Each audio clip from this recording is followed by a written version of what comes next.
tarde a todos vocês. No programa de hoje, a gente vai conversar sobre intoxicação alimentar com a nutricionista Ana. É um assunto bem polêmico, vamos conversar. Boa tarde, Ana. boa tarde, pessoal de casa. Todos os telespectadores aí.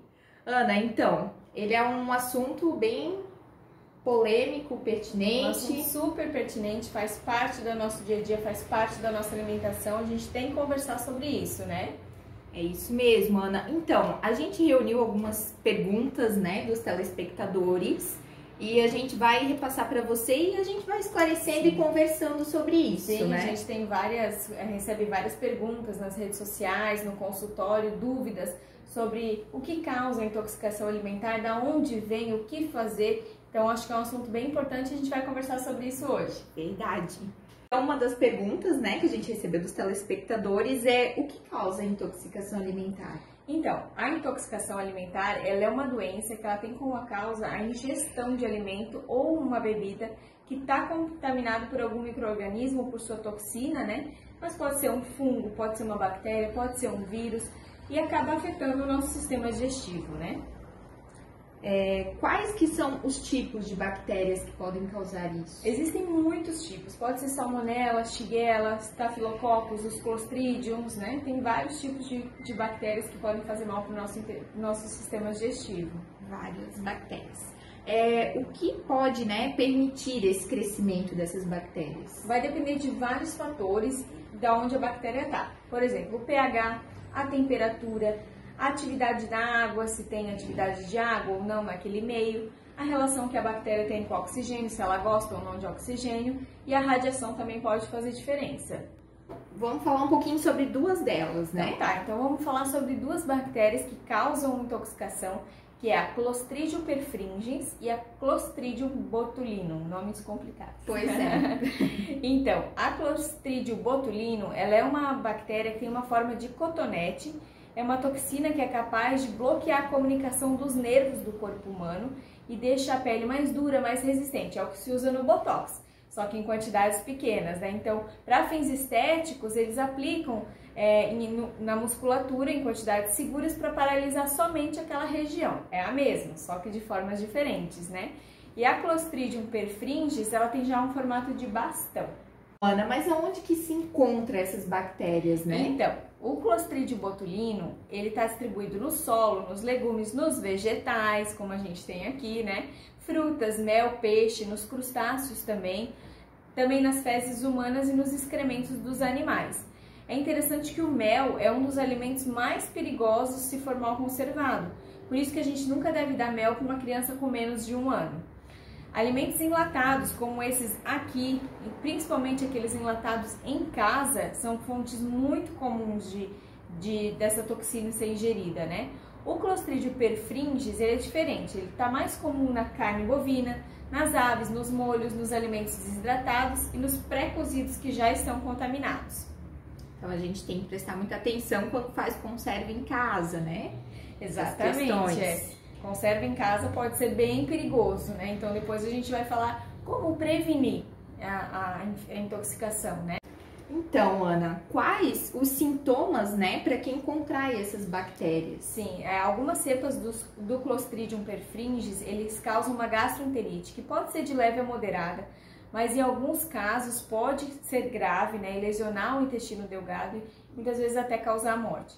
Geralmente, esses sintomas incluem diarreia, um desconforto abdominal, mas na medida que os organismos vão liberando as toxinas e se multiplicando no intestino, os sintomas podem aumentar e pode ser diarreia várias vezes ao dia, pode ter febre, sangue nas fezes também, né? Já a toxina Clostridium botulinum, a toxina botulínica, né? Ela causa o botulismo. Os sintomas incluem, então, dores de cabeça, vertigem, sonolência, visão turva ou dupla. Também pode causar diarreia, náuseas, né? Mas o que é muito perigoso é a dificuldade de respirar, a paralisia dessa musculatura respiratória aqui, né? De braços, pernas, comprometimento dos nervos do crânio. A maioria dos casos de botulismo infantil, como a gente já tinha falado, vem do mel. Então, por isso que a gente não deve dar mel para criança com menos de 1 ano de idade. É importante lembrar que nós somos seres únicos, né? E o nosso organismo se comporta de forma diferente. Então, os sintomas podem ser diferente de uma pessoa para outra. Por isso, sempre procurem ajuda, procurem um médico, um hospital, porque pode ser realmente bem perigoso. Muito boa essa informação, né? Pra gente sempre ficar atento e ligado nos sintomas, né? Então, assim, pessoal, a gente vai para um breve intervalo comercial, né? E logo mais a gente volta com a conversa com a nossa nutricionista.